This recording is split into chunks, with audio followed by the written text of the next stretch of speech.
Pronto, queria agradecer para já aos presentes que estão aqui. Queria agradecer antes de mais até ao engenheiro Fernando Almeida Santos a sua disponibilidade para podermos ter esta conversa, que é um pouco mais, um pouco diferente daquelas que têm havido aí nos fóruns. E a pedir a que cada um dos presentes que estão aqui deem o seu ok verbal digamos, à gravação. Estou aqui a ver que há pessoas que não têm som, isso deve ser um problema pessoal.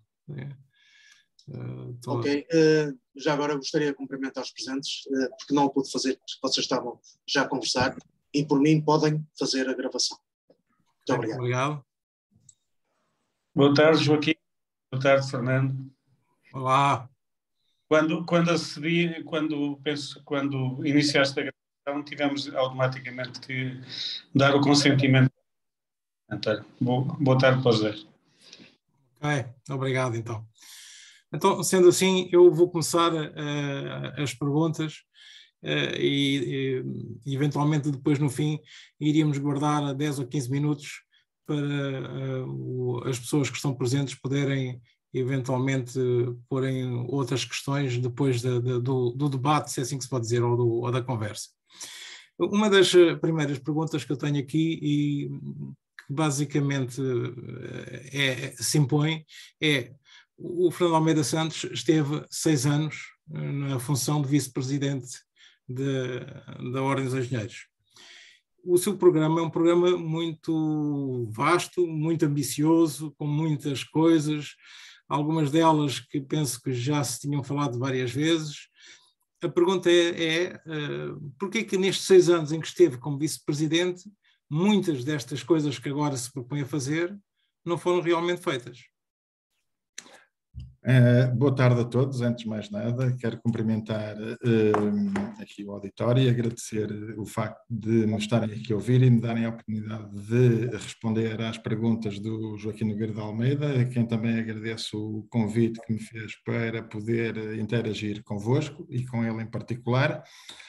Sim, de facto, eu ainda sou vice-presidente nacional da Ordem dos Engenheiros. E este trabalho a que nos propomos, muito dele, curiosamente, está feito. Uma coisa é estar feito, outra coisa é estar em aplicação. E eu dou aqui alguns exemplos, e que têm a ver com a valorização do engenheiro. A resposta que eu quero para a Ordem dos Engenheiros é claramente a de redar resposta aos 58 mil membros naquilo que é o seu dia-a-dia na Ordem e combater uma recorrente pergunta de para que é que serve a Ordem se não para pagar cotas. Isto dos que estão cá dentro. E se nós não resolvemos o problema aos que estão cá dentro, não conseguimos atrair os que estão lá fora, porque nós temos mais de 200 mil pessoas formadas em engenharia em Portugal e a Ordem dos Engenheiros congrega os tais 58 mil e a Ordem dos Engenheiros Técnicos congrega cerca de 16, 17 mil. E, portanto, mais de 3/4 dos formados em engenharia em Portugal não estão nas suas associações profissionais. E isto tem a ver com várias questões que estão mal resolvidas na Ordem dos Engenheiros há anos. Eu, antes de ser vice-presidente nacional da Ordem dos Engenheiros, já tinha sido presidente da Região Norte da Ordem dos Engenheiros, o que me levou a vice-presidente, acreditando no então presidente da Região Sul para bastonário, atual bastonário, e deixei muito mais delegado como presidente da Região Norte, curiosamente como vice-presidente, porque há uma diferença substancial. É o protagonismo da liderança. Infelizmente eu não sou um líder. Consegui fazer um trabalho excepcional com os colégios e até com as especializações relativamente à graduação dos atos de engenharia. Ou seja, o que é que eu quero dizer com a graduação dos atos de engenharia? Nós em 2011 aceitamos a integração do primeiro ciclo na Ordem dos Engenheiros, a quem chamamos engenheiros N1, nível 1, e, portanto, aí houve uma celeuma e uma reação muito forte a essa decisão por algumas pessoas, alguns engenheiros nossos colegas conhecidos, que reagiram mal a essa questão, alguns até ex-bastonários, mas a partir do momento em que isso foi aprovado na Assembleia de Representantes em 2011 por 79% dos votos, Hoje em dia não é um problema, está assumido. O único problema que existe é uma associação profissional congénere que faz as mesmas coisas com menos gente. Mas tirando isso, tem que ser resolvido alguns lá para a frente. Mas tirando essa questão, isso não é um problema. Mas essa aprovação do regulamento de admissão e qualificação impôs obrigatoriamente a distinção de competências à partida entre o nível 1 e o nível 2 e, naturalmente, depois entre o sénior. Ora bem, se o 31 de 2009 ou 40 de 2015, como lhe queiram chamar, na nossa área de engenharia civil até já determina esses escalões, no universo da Ordem dos Engenheiros isso não está feito.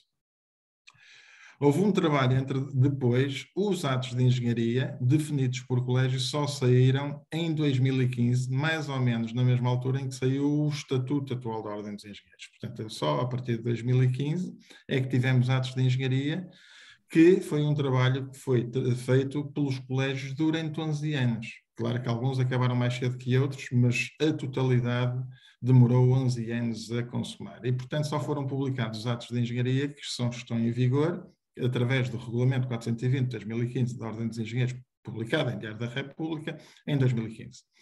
Só a partir desse momento é que foi possível distinguir o N1 do N2 e do sénior. E todos os colégios, todos os 12 colégios, fizeram um trabalho excepcional em 3 anos, liderado por mim, entre 2016 e 2019, que foi aprovado por unanimidade no Conselho Coordenador de Colégios, foi aprovado depois por unanimidade na etapa seguinte, que é o Conselho de Admissão e Qualificação, e foi aprovado por maioria, só com um voto contra, no Conselho Diretivo Nacional, em março de 2019. Eu pergunto-me porque é que, na tramitação normal administrativa da Ordem dos Engenheiros, do passo seguinte era da Assembleia de Representantes, pergunto-me porque é que isto não apareceu na Assembleia de Representantes. É reprovável esta iniciativa de meter na gaveta trabalho feito, e aí só estou a falar de um exemplo importantíssimo para os engenheiros, há outros, porque se isso não estivesse na gaveta, teria permitido que também se aplicasse um segundo trabalho chamado Valoré, que é um sistema de valorização do engenheiro ao longo da vida, que é créditos do engenheiro ao longo da vida por interpretação do trabalho praticado através de declarações específicas que nós todos engenheiros precisamos, portanto é pôr num currículo aquilo que estamos a fazer. E essa acreditação é uma acreditação que vem baseada nos cursos base, N1 ou N2, é na experiência específica, na experiência detalhada, na formação contínua e outros inputs de engenharia, artigos, opiniões, participações de questões na ordem. Eu dou um exemplo que é o meu caso, por exemplo, eu sou um licenciado pré-Bolonha em 91 e, portanto, teria, vamos imaginar, 3.000 pontos. Se fosse um pós-Bolonha, licenciado teria 1.800 à partida, o que não quer dizer que depois ao longo da vida não possa ultrapassar o nível 2 em desempenho de acreditação. Com 30 anos de experiência profissional que tenho, consecutiva, de inscrição na ordem, se fossem 100 pontos por ano, teria mais 3.000 pontos. Portanto, eu teria 6.000 pontos. Se por cada declaração, com o limite máximo de 100 pontos, eu recebesse X pela complexidade do exercício que faço, e se ainda por cima fosse indexado a um currículo vitae gerido pela Ordem dos Engenheiros, teria mais X pontos. Pronto, eu não me vou alongar muito nisto, porque se tivéssemos estes 3 andares feitos em aplicação, que é os atos de engenharia, que já estão, a graduação dos atos, que já está, mas não está em aplicação, porque alguém meteu na gaveta, e não levou à Assembleia de Representantes, lamentável, porque queria unanimidade, provavelmente, e a vida não é feita de unanimidade, é feita de democracia, e se assim fosse, ainda estávamos à espera dos N1s na Ordem dos Engenheiros, porque havia meia dúzia de pessoas que não queriam há 10 anos, e hoje não é um problema. Portanto, há aqui uma claríssima falta de decisão de alguém que tem a obrigação de decidir, e não sou eu. Eu sou um decisor e não tenho problemas em tomar decisões. Mesmo que às vezes sejam más, sou daqueles que entendo que mais vale uma má decisão do que não haver decisões. E, portanto, o terceiro andar seria a valorização do engenheiro ao longo da vida. Estávamos em condições, nesta fase da vida da Ordem dos Engenheiros, de ter um currículo vitae certificado pela Ordem dos Engenheiros. Qual é a grande vantagem disto? A grande vantagem é que nós, engenheiros civis, projetistas, consultores ou construtores, se tivéssemos nos cadernos de encargos públicos e nos planos de concurso engenheiro civil com 10 anos de experiência profissional, vírgula, com currículo vitae certificado pela sua associação profissional, criávamos transparência de mercado, não havia currículos azuis para hospitais e verdes para pontos do mesmo engenheiro, com os mesmos júri, às vezes até, olha, este engenheiro aqui, curioso, é o mesmo, mas neste currículo fez pontos e neste fez hospitais. Não, era hermético. Se fosse chancelado pela Ordem dos Engenheiros, criávamos a tal transparência, confiança pública, credibilidade da Ordem dos Engenheiros e um serviço público para dentro e para fora. Esta é a nossa proposta relativamente à Ordem dos Engenheiros. Fernando Almeida Santos, deixe-me só interromper aqui. Eu estou muito de acordo com essa, digamos, essa valorização por mérito e que vi no seu programa. Eu pergunto muito claramente se isto não avançou, foi porque então o atual bastonário não quis pô-lo ao debate da Assembleia de Representantes. Isto é importante saber, porque estamos a falar da vida profissional de muitos colegas que exigem cada vez mais transparência e mais valorização do seu mérito e que estamos aqui a perder tempo, não é? Por alguma razão, houve uma cisão, não tenho problemas nenhuns nesta fase da minha candidatura, por alguma razão houve uma cisão, algures a meio do mandato, entre aquilo que era a minha vontade de deixar legado enquanto vice-presidente na Ordem dos Engenheiros e a posição do bastonário de deixar a Ordem como está, paradíssima. Não estou na Ordem dos Engenheiros para não fazer coisas, para não deixar trabalho feito. Tenho uma vida profissional cá fora, como todos nós temos, e é essa que me faz viver, porque eu estou na Ordem dos Engenheiros com todo o gosto pro bono, mas a verdade é que não estou lá pelo estatuto ou pelo lugar, longe disso.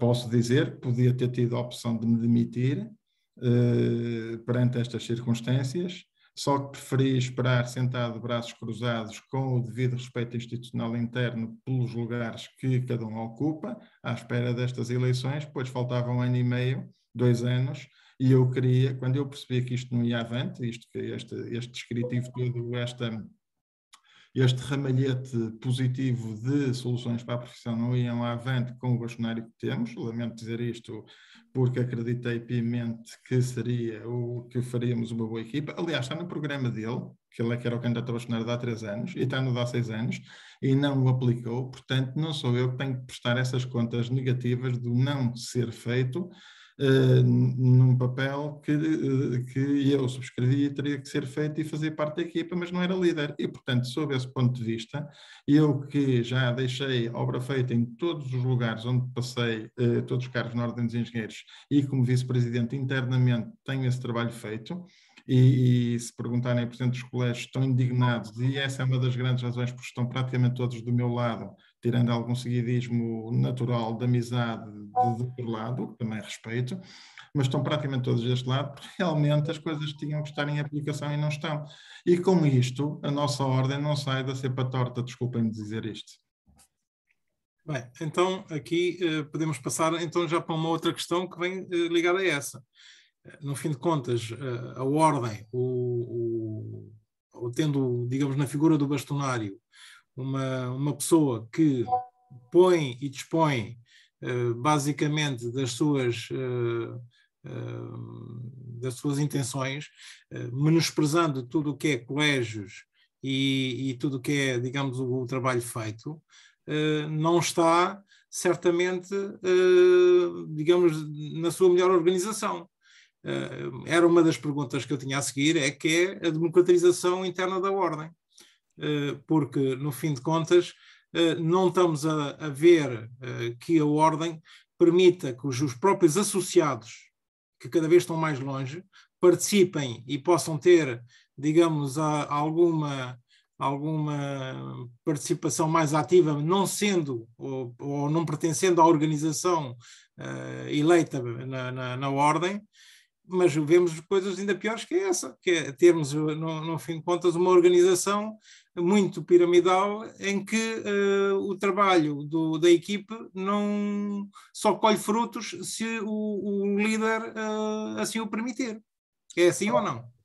Joaquim Nogueira de Almeida, depende do líder. Eu sou um líder que sei delegar e delego, e para a minha empresa, que tem 80 funcionários, estar a funcionar no mercado, e eu com dedicação à Ordem dos Engenheiros, tenho que ter pessoas da minha confiança, excelentes profissionais em quem acredito, para poder confiar-lhes a empresa delegadamente para que aquilo funcione. E, portanto, eu na Ordem dos Engenheiros também o farei, não tenho problemas nenhuns, criarei pelouros e dinamizarei o assunto de outra forma, aliás, como fiz enquanto Presidente da Região Norte.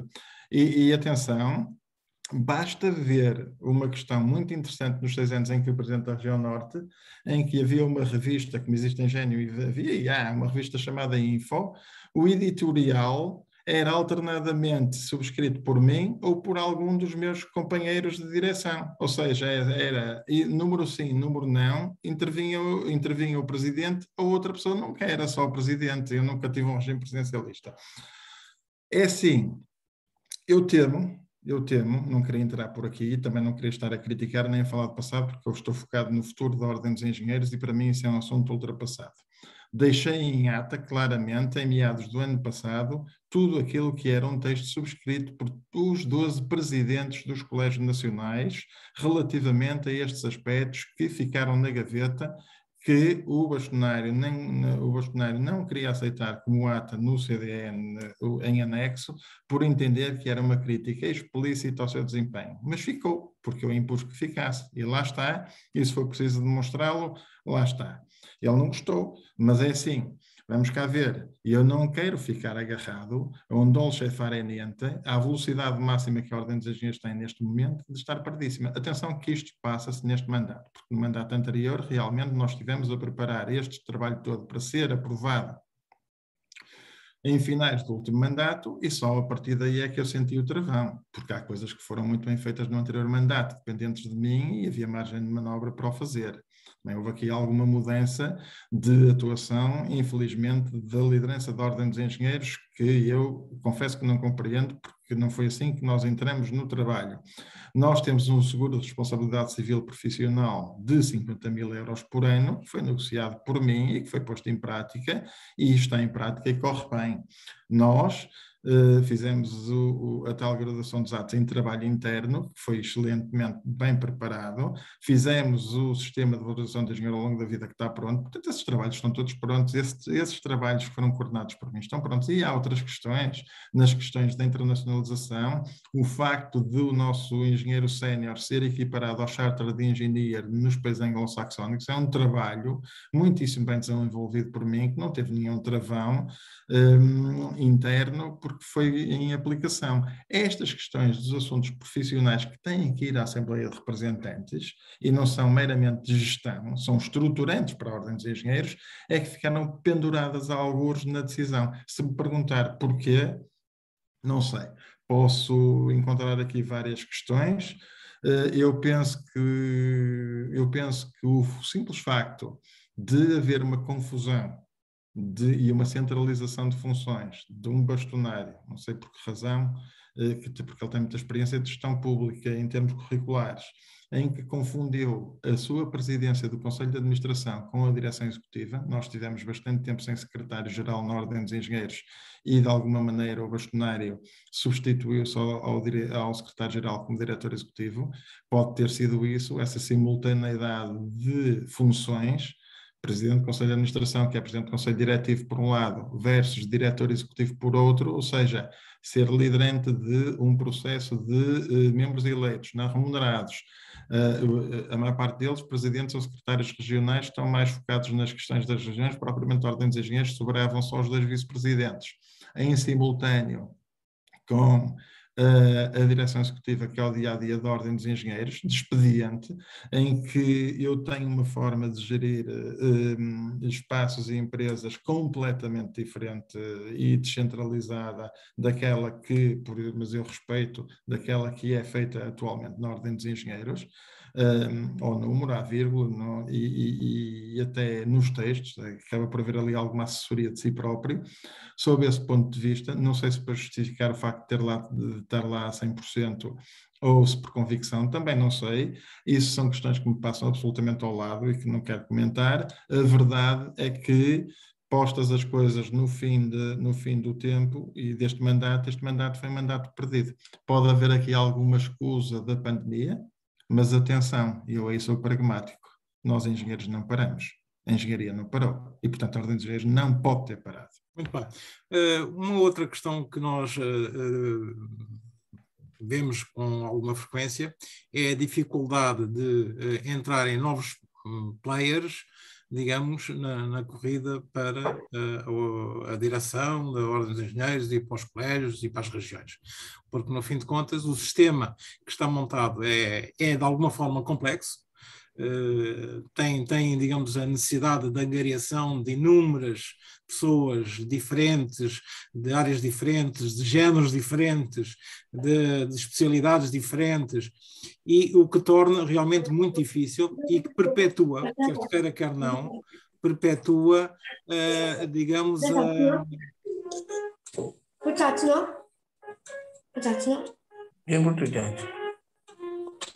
só por favor, quem tiver com o microfone ligado, agradecia que desligasse.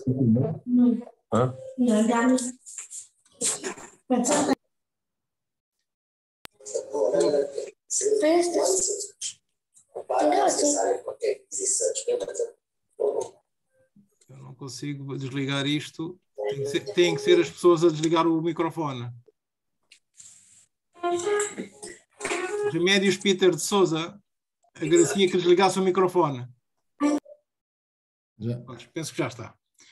Bem, de qualquer forma, o que eu estava a dizer é que, devido à dificuldade que é montar uma candidatura fora de quem já está na ordem, não seria necessário rever o RER, portanto, o Regulamento de eleições e de referendos, de forma a possibilitar a entrada de novos players de uma maneira mais fácil. Estamos a dizer isto porquê? Porque eu próprio fui candidato, como sabe, 2 vezes, tive a dificuldade de encontrar e de fazer listas, vi o quanto são complexas a encontrar às vezes colegas para preencher certas vagas. No entanto, isso não me tiraria, digamos, o atributo de poder ser um bom vice-presidente ou eventualmente um bastonário, o que quer que seja. Toda esta complexidade afasta de alguma forma a pluralidade, digamos, na ordem. Isto não merecia ser revisto? Joaquim Nogueira de Almeida, e eu sou sensível a essa pergunta, confesso, e tem a ver até com o meu percurso na Ordem dos Engenheiros. Eu acho que tem que existir aqui alguma flexibilidade nessa matéria, não completa ao ponto de quem quiser ser candidato a bastonário entrar como candidato a bastonário e deixar vazio todos os restantes órgãos da Ordem dos Engenheiros. Podemos correr esse risco e eu acho que não é de correr esse risco. Porque existe uma Assembleia de Representantes, é uma espécie de lista, como as eleições legislativas, que é preciso preencher para depois se preencher a Assembleia da República da Ordem dos Engenheiros, que é a Assembleia de Representantes. E pelo menos eu acho que essa dimensão da Assembleia de Representantes tem que estar salvaguardada sob pena de a Ordem dos Engenheiros numa eleição, só porque alguém pode ser candidato a bastonário, mas não prefaz uma capacidade mínima de candidatura, se cair numa dimensão em que se possa interpretar isso falta de democracia. Não.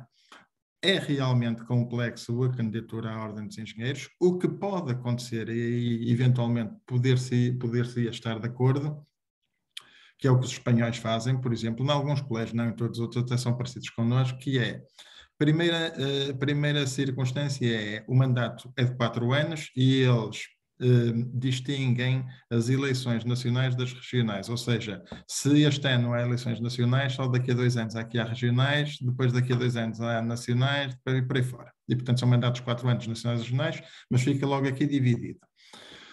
No caso deles, estão divididos por colégios, portanto, o assunto dos colégios não se põe. Mas nós podíamos fazer uma coisa mais ou menos do género, que é, na altura, se isto fosse dividido em datas, na altura em que existissem eleições regionais, também podiam existir eleições nacionais para os colégios, e aí libertava a candidatura do bastonário só para 3 coisas, e estas têm que estar agarradas ao bastonário: para o bastonário, para a Assembleia de Representantes e para o CAC. Ao Joaquim Nogueira de Almeida, se houver alguma proposta desse género que eventualmente mas isso obriga também à alteração do estatuto, não pode ser só o RER, mas se houver essa vontade dos membros da Ordem dos Engenheiros, nós podemos trabalhá-la. Agora, eu sou candidato com as regras que temos neste momento e eventualmente, pelo facto de ser vice-presidente e membro eleito e conhecer a máquina da ordem, posso sair favorecido numa candidatura a bastonário, mas eu também posso dizer o contrário, que é, Eu, quando ganhei as eleições para a delegação distrital de Braga, em 2001, eu ganhei com uma lista B e era o único candidato num universo absolutamente nacional, bastonário, regiões, delegação, ainda com oposição na delegação, tinha uma lista, eu ganhei, fui o único a nível nacional a ganhar por 6 votos de diferença à delegação de Braga. E não podia aspirar a mais, porque se quisesse ir para a região norte, se calhar nem conhecido era para perder. O que é que eu fui fazendo? O que eu fui fazendo foi perceber a ordem. E ao perceber a ordem, percebi que um delegado distrital, por melhor que seja, e a delegação distrital de Braga... Diga. Era e ainda é a maior delegação distrital, foi perceber que havia capacidade, juntamente com Vila Real e depois com outros companheiros, outros colegas nossos de engenheiros da região norte, de, passado 3 anos, tentarmos chegar, não eu, porque era demasiado jovem na altura e pouco conhecido no Porto, tentar chegar à região norte da Ordem dos Engenheiros para fazer alguma coisa pela Ordem dos Engenheiros. E assim fizemos. E, curiosamente, mais uma vez, na altura da candidatura de Fernando Santo, ganhamos em oposição à lista que era apoiada pelo engenheiro Fernando Santo no norte e ganhamos as eleições para a região norte. E ao ganharmos as eleições para a região norte, eu fui eleito secretário de Conselho Diretivo e fui parar ao Conselho Diretivo Nacional e fui percebendo de uma maneira completamente diferente daquilo que é a Ordem. Ao ponto de ter uma excelente relação atualmente com o engenheiro Fernando Santo, que na altura era bastonário e onde ganhei a oposição, porque depois a leitura da ordem vai sendo gerida em função das necessidades daquilo que queremos fazer para a ordem e ele hoje reconhece, era onde estava contra a entrada dos N1s, ele hoje reconhece que existe uma necessidade muito grande de atualizar a ordem para o século XXI, o que não está feito, até nos colégios, enfim. Bom, e por aí fomos andando, até que eu acabei por chegar a vice-presidente. Quero realmente ser bastonário para mudar a face da Ordem dos Engenheiros, numa vontade que vem de trás e que pensei que já pudesse estar algo consumada neste mandato, porque acreditei que com este bastonário, ao qual me propus ir como vice-presidente, as coisas já teriam um novo rumo, e infelizmente assim não é nos assuntos profissionais, e a nossa Ordem dos Engenheiros é uma associação profissional, portanto a profissão é a centralidade da nossa intervenção, e é o que eu quero fazer. Quero fazer, tenho equipa para isso, tenho os colégios que me acompanharam já nestes desígnios orientados para isso e, portanto, é para fazer. Reconheço que há, eventualmente, esse debate eu não lhe chamaria de condicionalismo da democraticidade interna, mas flexibilização de candidaturas dentro daquilo que são as regras da Ordem dos Engenheiros, provavelmente podemos debatê-lo e aí estou disponível para isso. Mas se ganhar as eleições, acha que é um assunto que consegue, de alguma forma, meter na sua agenda para tentar melhorar a atratividade, digamos, da participação nas eleições? Eu estou convencido que nós vamos ser obrigados a mudar o estatuto no próximo mandato. Ok. Sendo eu eleito, vai-me parar nas mãos, como bastonário, essa obrigação. Porquê? Porque nós temos aí uma proposta leonina de tentativa de governamentalização das ordens através de uma proposta da lei das associações profissionais, seja qual for a lei que sair, vai obrigar à revisão do Estatuto de Ordem dos Engenheiros e nós, nessa altura, podemos ter esse debate interno. Eu não tenho problemas nenhuns em puxar o Joaquim para ajudar a Ordem e outros colegas, outros engenheiros, nesta questão de revisão, quer do RE, quer do Estatuto, nessas questões. E eu até defendo que as eleições para as regiões possam ser desfasadas e dos colégios desfasadas das eleições nacionais. Por uma razão muito interessante, é que no caso nacional dos colégios, provavelmente dá uma importância aos colégios que eles neste momento não têm. Vão agarrados a candidaturas de bastonários, acaba por o protagonismo ser muitíssimo mais centrado no bastonário, seria sempre, mas não há uma diferenciação de uma candidatura de colégio e nessas circunstâncias haveria. E aí nós criávamos 2 vantagens. Um reforço do papel dos colégios, por um lado, que eu acho importantíssimo, e uma flexibilização das candidaturas à ordem. É uma hipótese. Isto pode ser uma ideia minha, mas pode haver outras. É um debate uma outra questão que eu também acho que é, já agora, e falando sobre ainda a questão da democratização, porque é que o candidato a bastonário e os candidatos a vice-presidentes que perdem não estão automaticamente admitidos na Assembleia de Representantes, já que eles são, no fim de contas, os líderes da oposição? Eu já pensei nisso, porque de facto, na verdade, se for indexado numa Assembleia da República, como nós fazemos isso, provavelmente valia a pena. Mas também não é menos verdade dizer que então nós estávamos automaticamente eleitos para isso para a vida toda. Não sei, eu essa pergunta confesso que não tenho uma opinião formada. E também lhe digo, se perder, que eu espero que não aconteça e creio que não aconteça e até sinto que não vai acontecer, até quero ganhar por larga margem.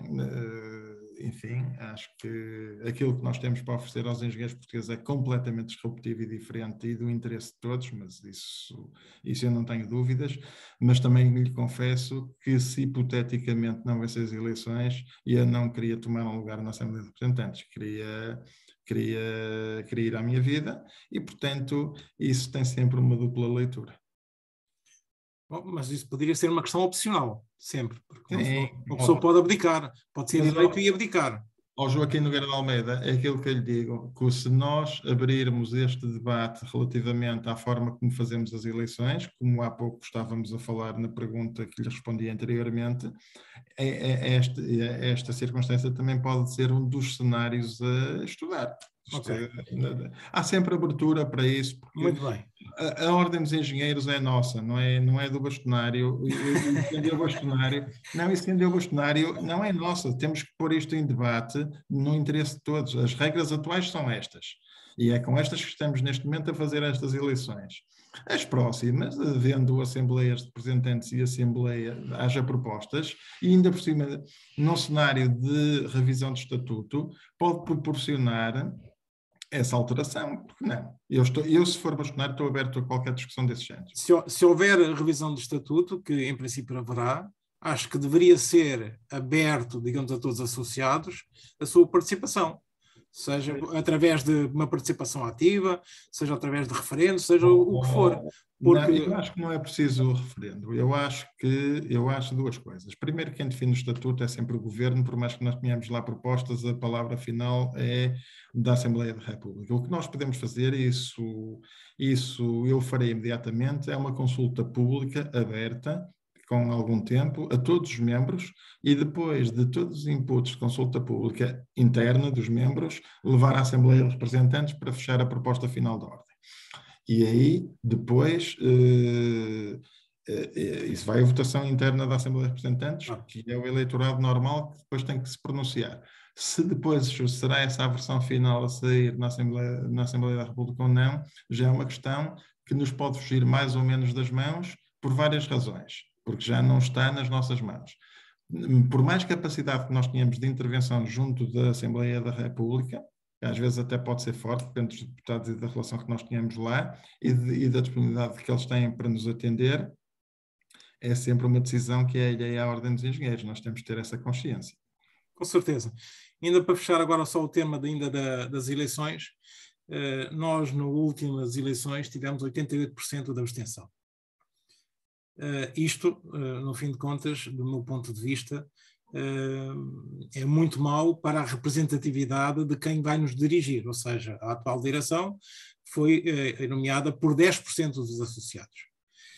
O que é que pretende fazer para melhorar a participação, sabendo que há ordens que têm, digamos, uma quase obrigatoriedade de voto ou outras formas de motivar a participação? Isto era importante saber porque só podemos ter, de alguma forma, uma consciência de que estamos bem representados quando há, pelo menos, uma votação com alguma dimensão, não é? Ora bem, o facto de haver tão pouca participação nos atos eleitorais da Ordem dos Engenheiros, para mim, tem a ver com a fortíssima falta de envolvimento que a maior parte dos membros tem com a sua associação profissional. De facto, nós temos, eu vou dar aqui uns números que são a realidade atual da Ordem dos Engenheiros. Neste momento, nós só temos praticamente a engenharia civil com praticamente todos os atos regulados. e, portanto, teoricamente, obrigados a estar na Ordem dos Engenheiros por ações de exercício profissional. A Ordem dos Engenheiros tem 25 mil, mais coisa menos coisa, membros engenheiros civis. E tem 30 mil, mais coisa menos coisa, engenheiros não civis. Também há outras profissões, nomeadamente nos eletrotécnicos e nos mecânicos, que têm intervenções reguladas, e agora alguns também no ambiente. Mas a maior parte dos outros colégios, há colégios que até nem têm nenhum ato regulado. Eu não sou favorável nem desfavorável a que uma pessoa faça um forcing para regular atos de engenharia. Há alguns que o próprio Estado devia ter a perfeita noção que deviam estar regulados fora da órbita da engenharia civil. Dou 2 exemplos: cibersegurança ou ciberdefesa do Estado, por engenheiros informáticos. Acho que é lógico que tem a ver com interesse e confiança pública e salvaguarda do Estado, deviam estar. Da mesma maneira que a certificação alimentar, por engenheiros alimentares, deveria estar. Mas estes são exemplos à parte. O que eu quero dizer é que dos 58 mil membros atualmente existentes na Ordem dos Engenheiros, só a Ordem dos Engenheiros passa cerca de 15 mil declarações de exercício profissional por ano a cerca de 8 mil engenheiros. Portanto, em termos médios, quem pede declarações dá 2 declarações por membro que a pede, mais coisa menos coisa. Desta, suponho que a maioria serão engenheiros civis. O que eu quero dizer com isto é que há 8 mil membros que pedem declarações e há 50 mil membros que só pagam as cotas, para além das declarações. E nós, e agora digo nós, executivos da Ordem dos Engenheiros, temos que tratar destes 50 mil membros também. Temos que os trazer para dentro. São pessoas que pagam as cotas, têm algum sentido de pertença, mas na verdade não têm nenhuma interligação com a Ordem dos Engenheiros, a não ser eventualmente receberem engenho. O que é que nós queremos fazer? Precisamente, é precisamente para esses que o sistema de valorização do engenheiro ao longo da vida e o currículo vitae certificado e criar ações que permitam a que o mercado contrate com currículo vitae certificado da Ordem dos Engenheiros, ou seja, não obrigando a atos regulados, mas fazendo-os sentir que a Ordem dos Engenheiros é importante, é precisamente esse o nosso primeiro trabalho de atratividade para que depois eles sejam valorizados.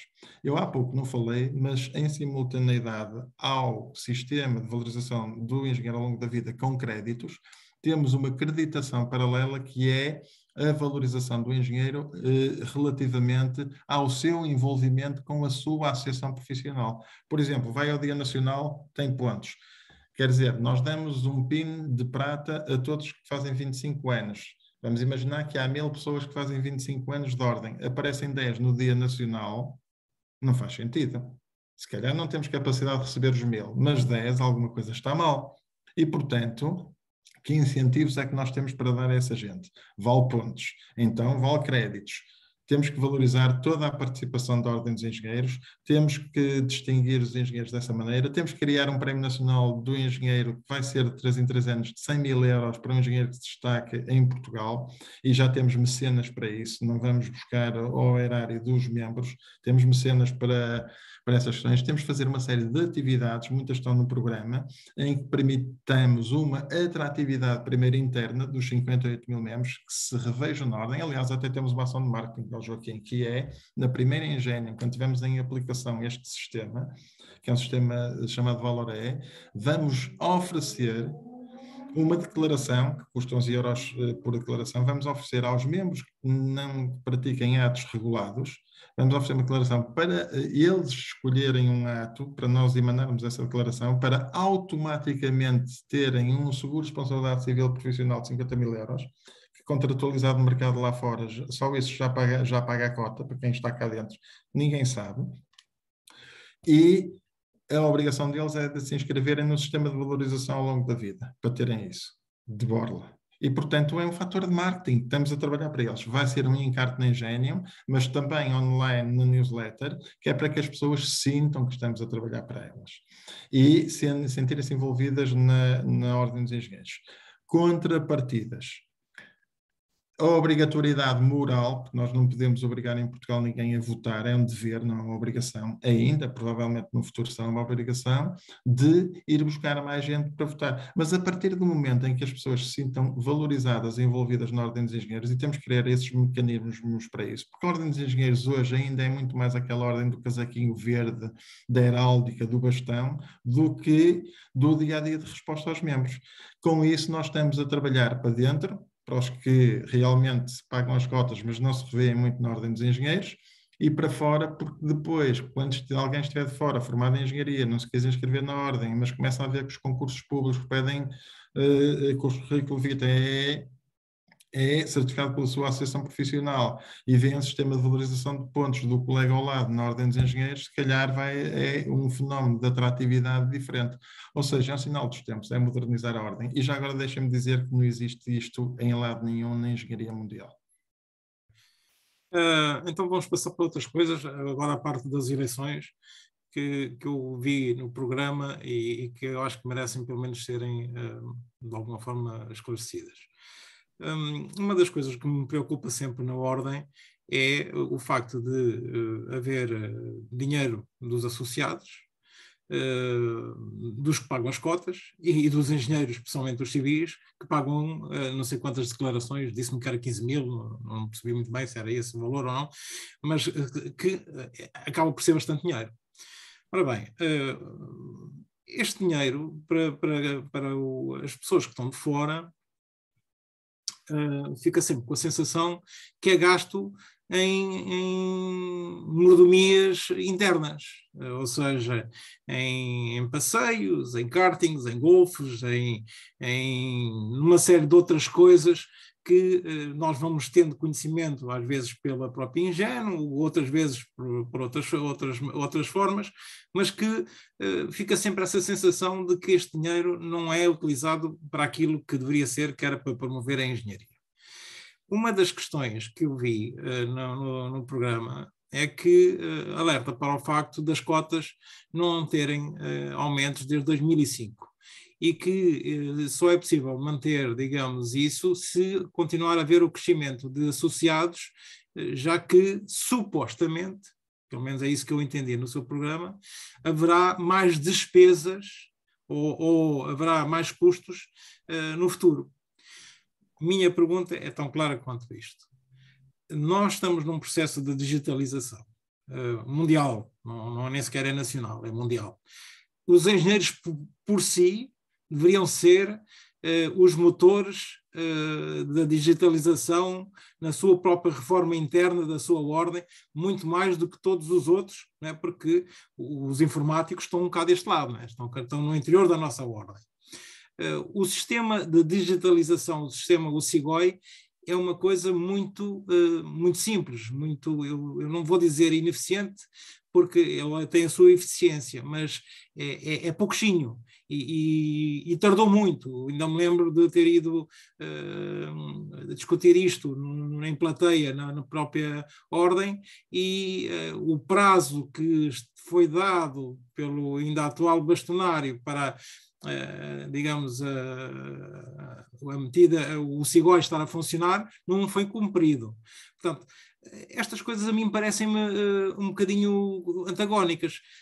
Quando nós podemos simplificar, reduzir custos, descentralizar, mas centralizando, ou seja, termos num smartphone, que é o indivíduo que está em trás dos montes, poder num smartphone ou num computador ter acesso como se estivesse em Lisboa ou noutro sítio. E podermos, no fim de contas, reduzir custos administrativos, que muitas vezes são custos que pesam, não é? Já que a maior parte dos engenheiros que trabalham lá são pro bono, portanto, o que nós estamos a falar é uma carga administrativa que pesa na ordem. Como é que nós estamos a falar em aumento de custos? Quando deveríamos estar a falar é redução de custos, simplificação de processos. Já agora, deixe-me só dizer, se o CIGOI tivesse, do meu ponto de vista, um processo mais avançado e mais fácil, hoje em dia nós votaríamos no smartphone em vez de estarmos a receber um PIN, uma carta, 50 mil coisas. Ou seja, o meu dinheiro no meu banco, eu pago através do meu dedo digital no meu smartphone. E para votar na Ordem dos Engenheiros é toda uma complexidade que me obriga a ter uma carta, um código, uma inserção, todo um processo muito mais complexo. Porquê é que isto não está mais digitalizado? Porquê é que isto não está mais fácil? E porquê é que isto vai custar mais dinheiro quando deveria custar menos dinheiro? Ora bem, a questão não é essa. A questão, e às vezes as pessoas esquecem-se de algumas questões, é que a Ordem dos Engenheiros, há 20 anos, não tinha um imóvel distrital e hoje em dia tem um património que é de todos. Nós somos 50.000 e esse património não é da Ordem, mas da Ordem somos nós todos. Tem nos Açores, na Madeira, em todos os distritos portugueses, tem património próprio. Essas coisas têm custo, dão trabalho e têm o envolvimento dos dirigentes. Não são os dirigentes que ganham dinheiro, eu realmente estou pro bono. Desde o último Estatuto de 2015 decidiu-se a remuneração do bastonário,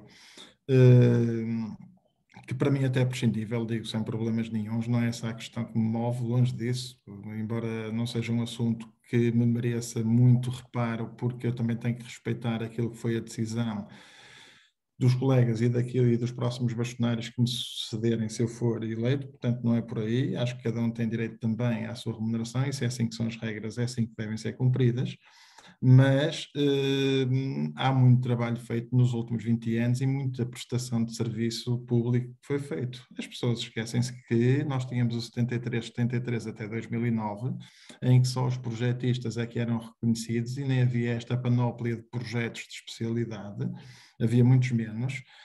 Ainda bem que há mais, e são todos regulados, e, portanto, estar a preparar essas respostas, nós passamos de um modelo ou dois de declarações tipo, no início do século, do milénio, para 96 declarações de diferentes tipos nas mais diversas áreas.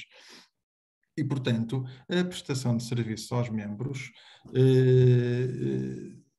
aumentou significativamente.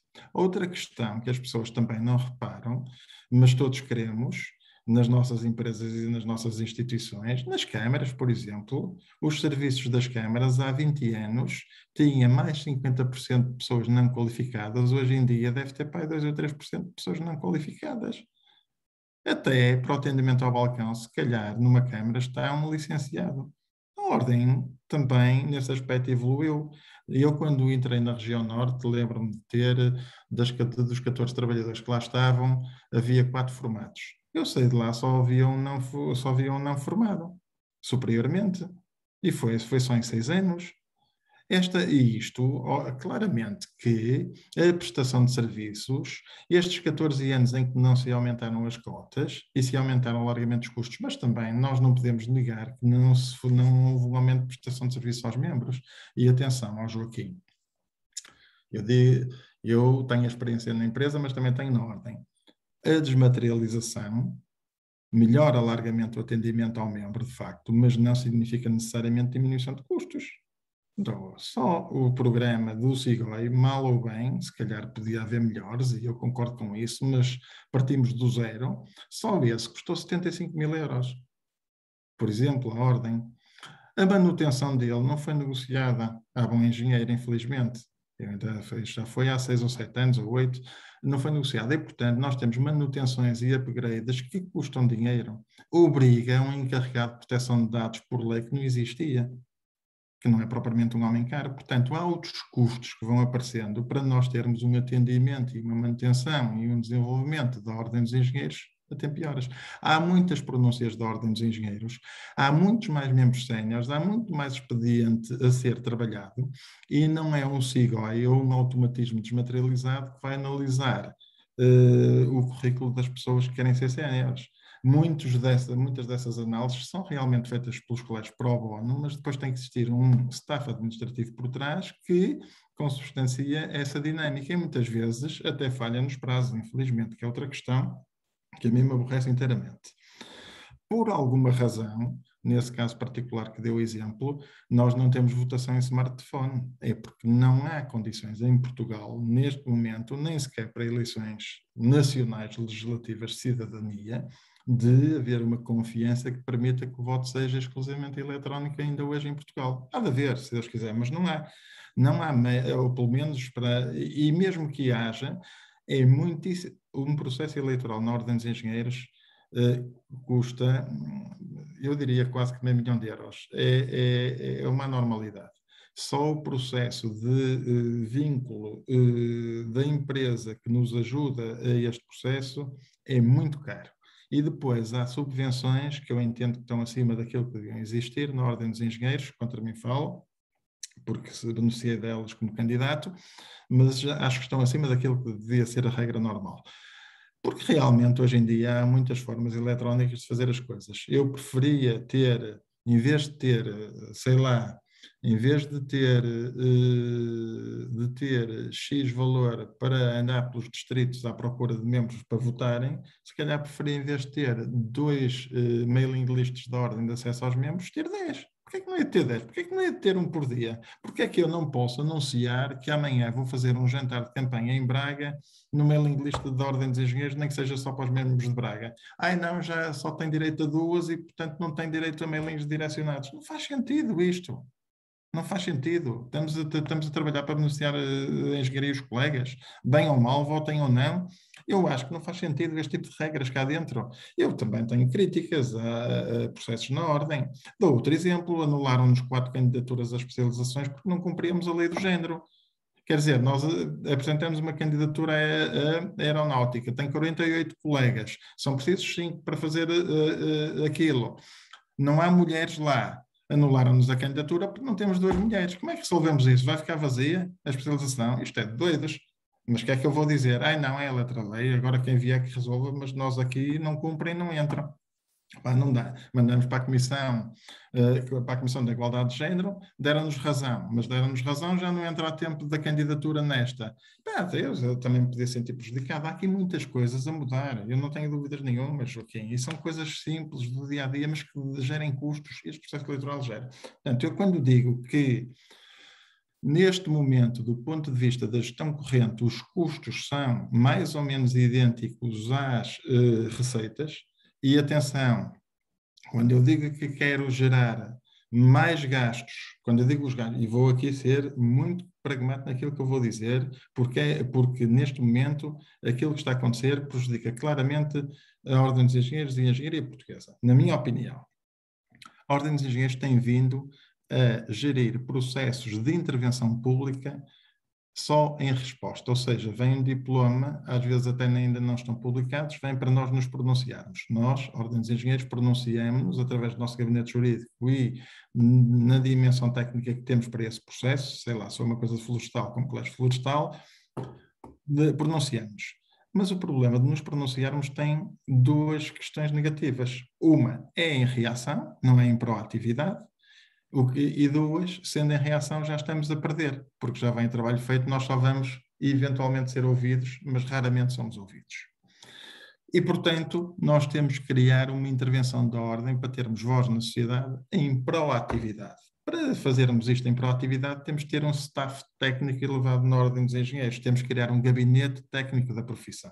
E para criarmos um gabinete técnico da profissão, por exemplo, essa proposta do RER que há pouco tivemos tem a ver com questões administrativas, mas há aqui muitas questões da engenharia civil que nós até queremos mudar ou ajustar. Temos que, se calhar, ter um gabinete técnico da profissão, entre com pessoas com capacidade técnica e conhecedoras da profissão e do terreno, juntamente com um gabinete jurídico efetivo, para pegar numa legislação e mandar para o Governo, para a Assembleia da República, como proposta da ordem.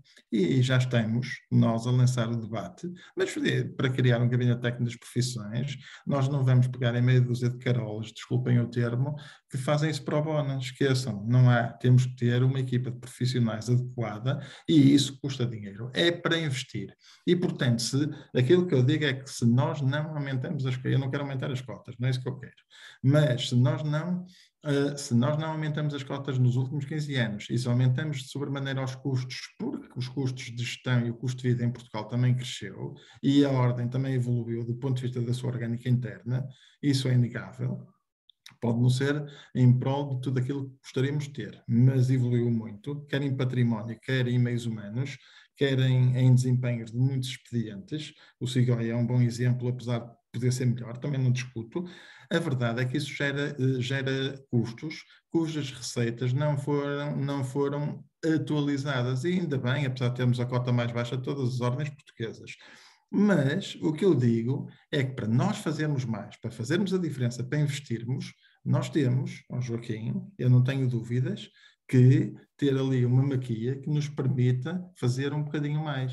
Essa é a diferença. Sim, e, portanto, eu não estou a duvidar disso. A única coisa que eu não vi foi espelhado no programa também uma possibilidade de redução de custos devido àquilo que quer se queira, quer não, a digitalização normalmente permite, porque permite automatização de processos, respostas automáticas, praticamente as declarações saírem quase sem intervenção de ninguém, porque tudo isto a informática o permite. Mas pronto, mas isto é um debate mais técnico que também... mas está mais caro. Eu gostava de dizer que a digitalização diminui custos. Não diminui custos, beneficia o ambiente. Mas diminuir custos, tenho dúvidas. Eu também tive uma empresa e também já tive muitas digitalizações, mas de qualquer maneira, muitas vezes diminui. Uma outra questão que eu gostava de falar é que eu não vi, salvo erro, salvo eu não tenha percebido, nenhuma menção à questão do facto de haver uma ordem de engenheiros técnicos, e pegando naquilo que acabou de dizer, de nós sermos proativos, de nós não resolvermos um problema que é, no fim de contas, um problema que subsiste de haver duas ordens para a mesma profissão, e a ordem dos engenheiros não ser proativa, em vez de estar à espera, provavelmente, que o Estado resolva por ela esta situação e tomar a iniciativa de resolver essa questão. Eu não vi isso espelhado no programa, salvo o meu erro, não é? Eu tentei ver e não encontrei. Mas está cá o último ponto de todos, o 9.4, enquadramento legal da Ordem dos Engenheiros. Eu até pus óculos para ler aquilo que está escrito no programa. Diz o seguinte: sobre o enquadramento legal da profissão, a engenharia é uma só profissão e deve ter uma só associação profissional em Portugal, conforme previsto na Lei 2/2013, de 9 de janeiro, sendo esta centrada na Ordem dos Engenheiros como associação profissional de referência dos engenheiros. Este reconhecimento deverá orientar a criação de um roteiro, tendo em vista a melhor solução para o futuro. Ora bem, eu não vou dar aqui uma solução quando a solução tem que ser discutida por todos os membros. Agora, a conceptualização e a nossa posição está aqui bem expressa sobre essa matéria.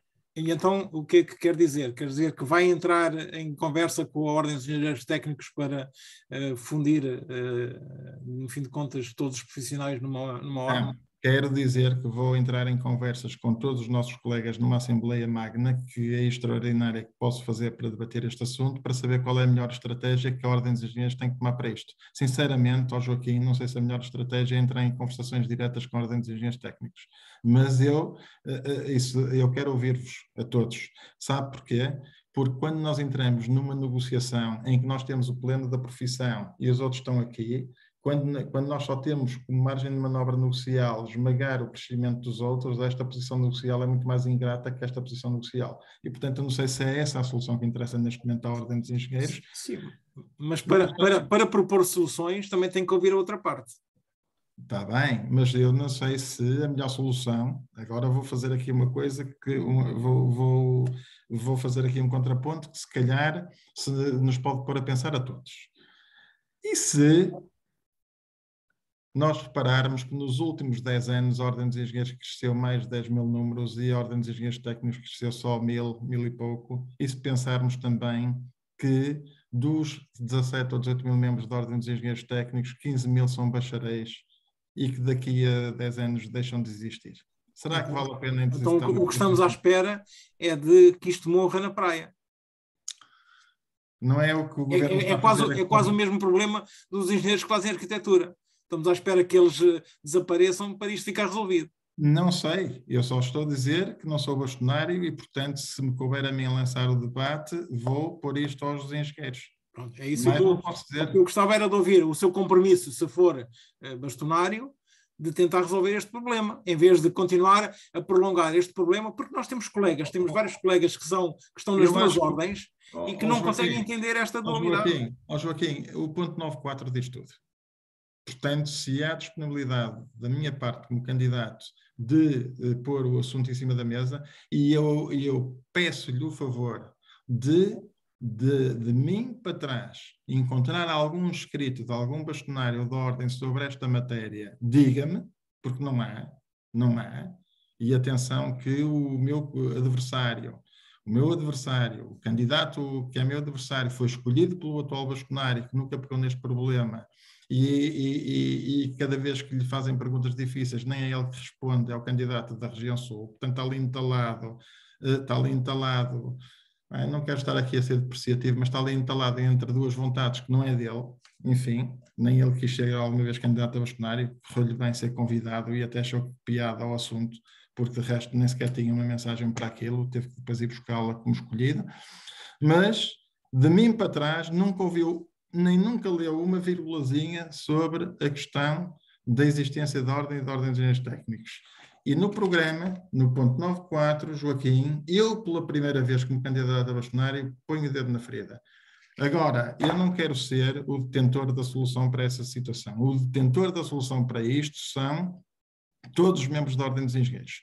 Porque, da mesma maneira que Joaquim sugeriu aqui uma negociação com a Ordem dos Engenheiros, há muitos outros colegas que têm uma visão completamente diferente da sua. E eu estou entre as duas, não digo a mim, e até tenho boas relações com a Ordem dos Engenheiros Técnicos. Portanto, o que eu quero é pegar em visões como a de Joaquim, interessantes, que eu se calhar até posso estar mais próximo do que outras, mas não quero abrir o jogo já, porque quero realmente lançar o debate, e outras situações, até há situações de pura e simplesmente não haver qualquer tipo de conversação com a Ordem dos Engenheiros Técnicos.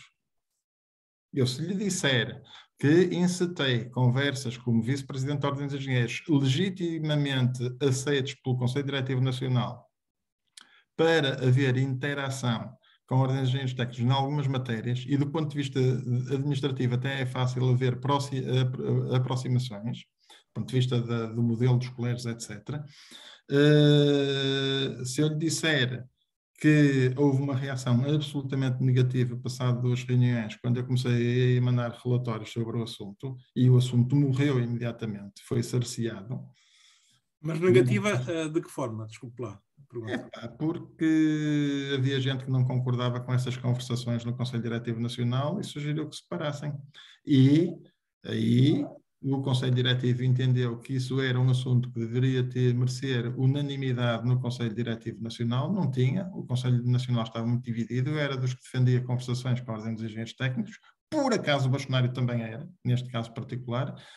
Mas a outra parte não era, e, portanto, como se entendeu que isso era um assunto polémico interno e que dividia os membros do CDN e que não era um assunto consensual, entendeu parar-se com essas conversações. Mas agora eu proponho aqui a retoma deste assunto, estou disponível para essa discussão e não tenho dúvidas nenhumas que a profissão de engenharia em Portugal é só uma e, portanto, só deve existir uma associação profissional. A associação profissional de referência é a Ordem dos Engenheiros, não é a Ordem dos Engenheiros Técnicos, portanto, a Ordem dos Engenheiros tem que subsistir e eles têm que vir para cá. Com certeza que sim. Como, de que maneira, vamos discutir entre todos, temos tempo de discutir isso. Essa discussão, tal como no princípio da nossa entrevista, que falámos sobre a questão da unanimidade ou da maioria, da democracia, não é? Na Assembleia de Representantes, essa discussão da aceitação de negociações com a OET só poderá acontecer se for bastonário, se houver uma maioria ou se houver uma unanimidade. Joaquim Nogueira de Almeida, isso é uma pergunta jornalista para um político e eu vou-lhe responder politicamente. Eu sou democrata e aquilo que for decidido é em maioria sempre no meu Conselho Diretivo. Estou a falar do meu Conselho Diretivo enquanto bastonário. Okay. Eu vou pôr o assunto, eu não vou pôr o assunto para nós entrarmos em conversações com a ET ou para impor uma solução para esta questão. Eu vou pôr o assunto ao abrigo do programa que aqui está, de defendermos que este assunto deve ser posto em cima da mesa, e a minha proposta para o Conselho Diretivo Nacional é que se abra um debate interno rápido para saber qual é a melhor forma da Ordem dos Engenheiros gerir o assunto, este assunto. Okay. Se é deixar morrer a Ordem dos Engenheiros Técnicos, se é esperar que o Governo nos imponha a fusão, ou se o próprio governo nos define o modelo final de fusão, ponto final, ou se nós entramos em negociações. Eu ouvi a versão do Joaquim Nogueira de Almeida. Eu tenho uma posição sobre o assunto, mas nós somos 58 mil. Ok. Bom, a outra parte aqui importante, que acaba de ser sempre um tema recorrente, é a questão dos baixos salários, dos baixos honorários, no fim de contas, que os engenheiros têm. Eu só a título de curiosidade costumo dizer que um mediador imobiliário, não é? Hoje em dia ganha entre 3, 4 a 6% do valor de venda, que é muito mais do que o valor dos honorários dos engenheiros, que têm formação superior, que têm responsabilidades, garantias, etc. Como é que nós revertemos isto de alguma forma? Isto sabendo que os mediadores, que não têm assim tanta regulação como a nossa profissão e que estão até mais sujeitas às leis do mercado, conseguem impor um valor superior, e nós não conseguimos. Pior, Joaquim Nogueira de Almeida, os mediadores recebem mais do que o projeto completo. Eu sei, é isso que eu disse, foi isso que eu disse. Recebem 2 ou 3 vezes mais, muitas vezes. O mercado a funcionar está desvirtuado, claramente. Os engenheiros têm um problema grave, que são praticamente a única profissão que está, já os arquitetos indiretamente também, mas os engenheiros mais, estão sujeitos à contratação pública direta. E como funcionamos em equipa, em bloco, nem sequer conseguimos ter margem de preço. O que acontece? O que aconteceu nos últimos 10 anos em Portugal, com o Código dos Contratos Públicos, que depois determina os valores para o privado, mais coisa menos coisa, em termos de valorização e até de empregabilidade, o que aconteceu foi que nós tivemos donos de obra públicos, também empresas irresponsáveis, de facto, mas tivemos donos de obra públicos que na definição de preço base provocaram muitas vezes a morte das empresas por degladiação de preços e provocaram o dumping salarial.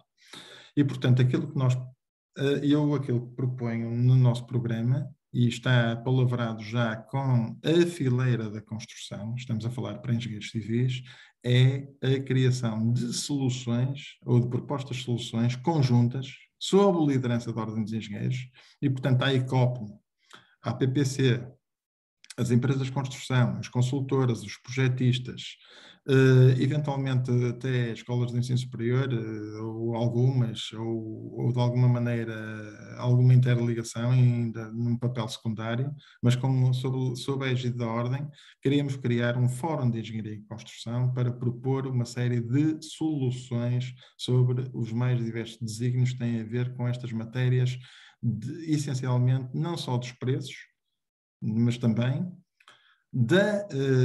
do excesso de adjudicações de trabalhos a empresas estrangeiras, outro problema grave para Portugal, e da falta de mão de obra que se prevê a muito curto prazo perante o PRR e o PNI 2030. E, portanto, uma das coisas que nós queremos é imediatamente mudar o modelo de adjudicação baseado só no preço. Queremos que os preços base sejam determinados por um engenheiro orçamentista certificado.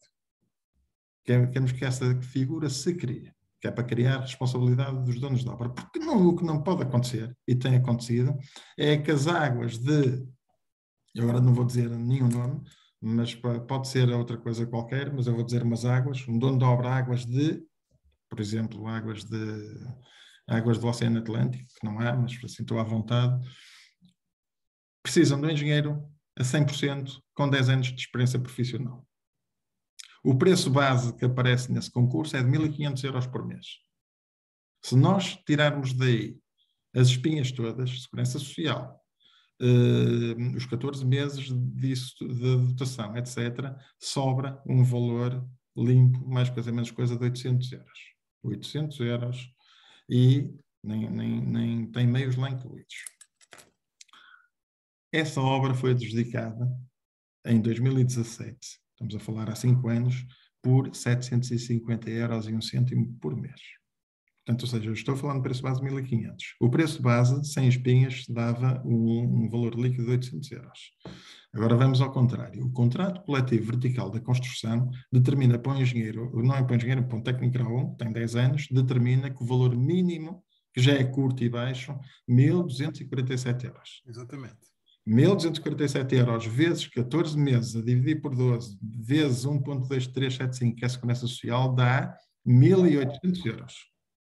1.800 euros, neste caso particular, devia ser o valor mínimo, portanto, o anormalmente baixo a ser suportado, porque a partir daí é dumping salarial. Exatamente. É dumping salarial.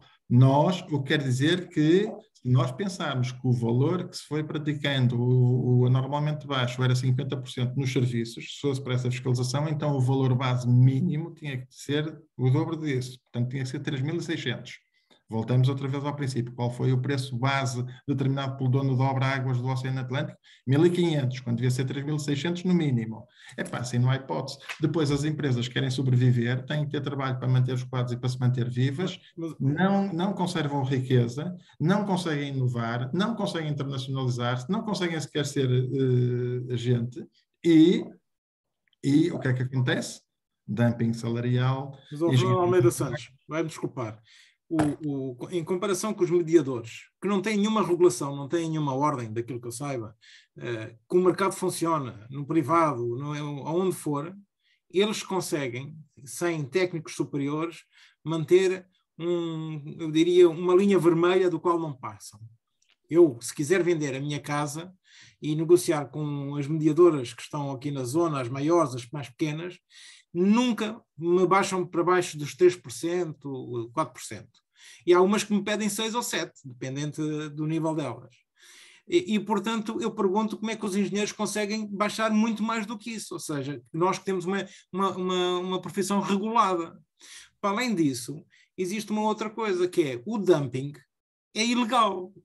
O dumping de preços é ilegal.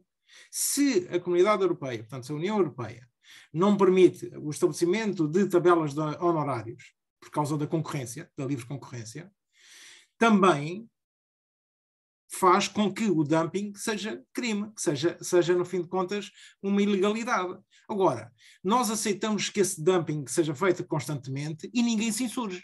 A Ordem dos Engenheiros não deveria ter uma posição e ter eventualmente uma forma de atuar sobre esse dumping constante que as empresas públicas, e não só, porque as privadas também fazem constantemente, e denegrir, no fim de contas, o nível salarial dos engenheiros.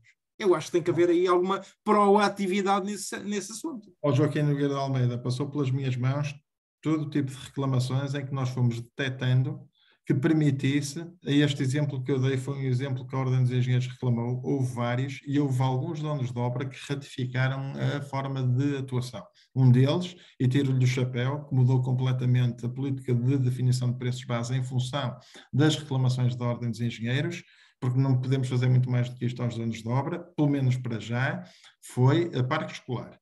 Mas aquilo que está no capítulo 1 de interagir em prol da sociedade no nosso programa, até detalha mais além do que é normal aquilo que queremos fazer com o Fórum de Engenharia e Construção. E é claramente, estou inteiramente de acordo consigo, é claramente sob essa alçada que queremos, conjunturalmente e com todos, mudar o panorama da engenharia em Portugal do ponto de vista dos salários. Não pode existir, como existiu nas Águas do Norte, eu que não tenho problemas nenhums em dizê-lo, porque foi o próprio presidente na altura que me disse isto, que adjudicou por 13.000 euros a elaboração de plano de concurso e caderno de encargos para adjudicação de empreitadas nas Águas do Norte a advogados, e que depois gerou várias empreitadas, naturalmente, mas uma delas foi uma fiscalização que foi adjudicada por 13.000 euros em concurso público, quando para os advogados tinha sido em ajuste direto, e aí foi em concurso público porque o preço base era maior, mas foi adjudicado por 13.000 euros.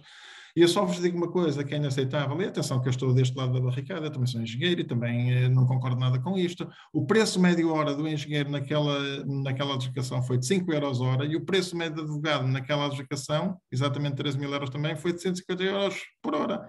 1 para 30. É inaceitável em Portugal isto.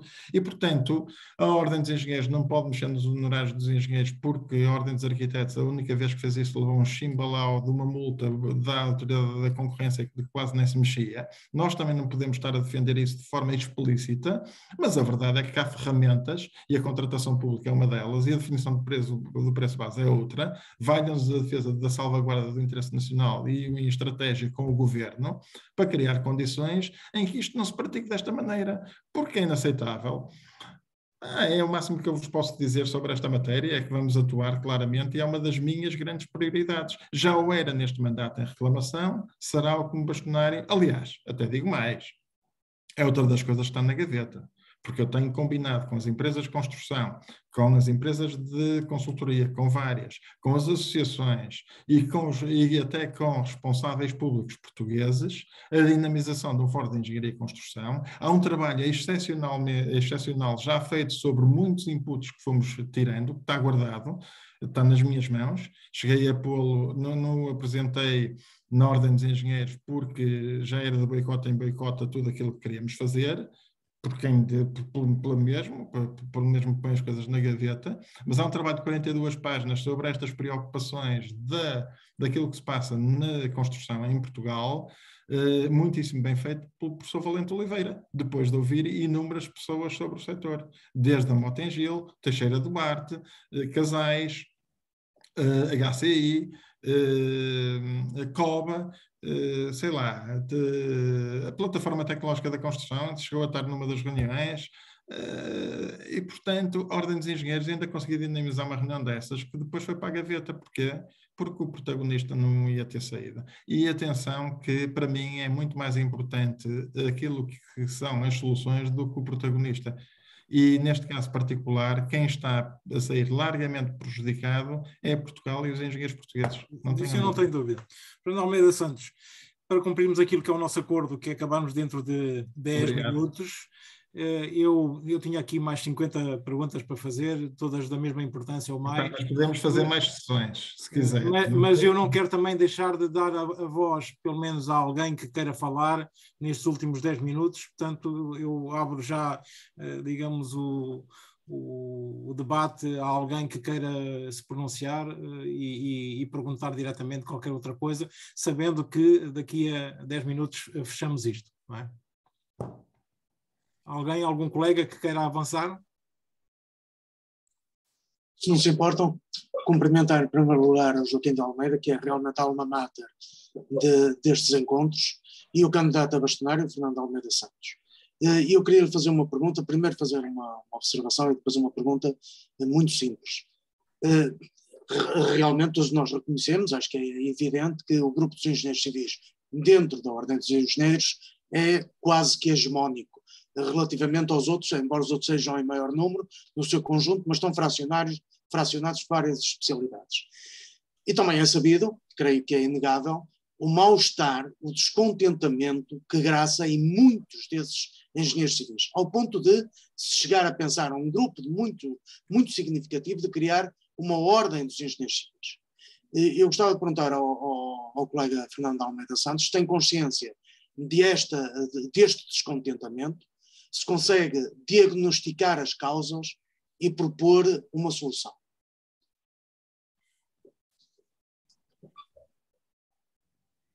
Joaquim Nogueira de Almeida, eu se calhar, se houver mais perguntas, em vez de responder uma a uma, fazíamos um bloco para depois se fechar, porque realmente eu vou mesmo ter que sair às 7h30. Penso que não vai haver muitas mais hipóteses. Responda a esta, porque eu acho que vamos fechar depois desta, não vamos ter, se calhar, eventualmente mais uma, se a resposta for muito rápida. Eu tenho consciência que existe um descontentamento, não digo que seja generalizado, mas de uma franja dos engenheiros civis portugueses relativamente, essencialmente, àquilo que já foi a nossa conversa ao longo deste painel, nomeadamente relativamente às remunerações. Relativamente àquilo que é a intervenção do engenheiro civil na sociedade, há várias leituras. eu não corroboro duas posições que têm a ver, uma com a criação de uma associação de engenheiros civis, e eu concordo, e até há a possibilidade dentro da Ordem dos Engenheiros de congregar sociedades de engenheiros e, portanto, até é uma boa solução, porque a Ordem dos Engenheiros não tem necessariamente só ter membros individuais. Criar uma Ordem dos Engenheiros Civis, eu acho que é um claro tiro nos pés para Portugal, porque vão aparecer novos problemas depois, ou apareceriam novos problemas, porque era a ocupação do espaço, este é mais meu que teu, depois o ambiente pode fazer coisas nas águas, mas os civis dizem que não é, e portanto a Ordem dos Engenheiros Civis não está a servir bem os seus engenheiros civis porque deixou a Ordem dos Engenheiros do Ambiente crescer, vão aparecer problemas destes, mais vale tê-los in do que out. Além de tudo, sendo mais e não fracionados, conseguimos ter uma penetração, apesar de tudo, melhor na sociedade do que fracionados, só vamos perder. Não pensem que os engenheiros civis ganhariam com o facto de existir uma ordem de engenheiros civis e existindo outras ordens repartidinhas por aí. Estão enganados, não tenho dúvidas nenhumas. Além de tudo, em termos de dimensão internacional, a ordem dos engenheiros tem uma penetração pelo facto de ter uma particularidade que a maior parte das nossas associações congêneres não tem. Aliás, Espanha sofre deste problema que eu estou aqui a dizer por ter as profissões partilhadas. Não ganha nada com isso, estão enganados. Os problemas deles são exatamente iguais aos nossos, quer na contratação pública, quer na afirmatividade dos engenheiros civis, etc. É um problema, a guerra não é entre nós. A guerra é entre nós e aquilo que o mercado quer de nós. Aquilo que o mercado não, o governo quer de nós. Aquilo que o governo quer das ordens é não pagar para ter institutos públicos para atribuição de título e de reconhecimento profissional, deixa que as ordens se organizem e se paguem a si próprias através das cotas dos interpares e, portanto, tem a parte da carne, mas depois não quer a parte do osso e tenta governamentalizar as ordens. E nós, não sendo afirmativos nestas matérias, somos, desculpem a expressão nortenha, comidos de cebolada. Sobre esse ponto de vista, a Ordem dos Engenheiros é muito superior à Espanha internacionalmente na engenharia. Então, na engenharia civil, muito mais. Somos líderes em quase tudo. Porquê? Porque temos uma organização conjuntural que nos permite uma dimensão que não teríamos se fôssemos espartilhados. Além de, em vez de estarmos aqui preocupados em centrar as questões com a Ordem dos Engenheiros Técnicos, e se já tivéssemos tudo incorporado, só teríamos que nos preocupar quase com os arquitetos. Neste caso particular, nós, engenheiros civis, teríamos que nos preocupar com o pedacinho que a mecânica quer da civil, com o pedacinho que a eletrotecnia quer da civil, porque depois vão acontecer coisas muito engraçadas. No futuro vai aparecer uma obra de acabamentos industriais numa zona ou um aeroporto, no miolo de um aeroporto, que é tudo instalações mecânicas, e vamos ter os engenheiros eletrotécnicos e mecânicos a dizer que a direção de obra deve ser deles, porque é essencialmente eletrotécnica e mecânica, quando assim, e hoje em dia ainda é de engenheiros civis. Pensem nisto, eu acho que às vezes as pessoas só olham para um determinado lado. Independentemente disso, Henrique Fernandes, eu sou sensível também a essa preocupação e há coisas que, com certeza, que não muitas, mas algumas que beneficiaríamos se estivéssemos mais juntos e se estivéssemos mais focados nas questões da engenharia civil. Mas deixem-me dizer-vos uma coisa.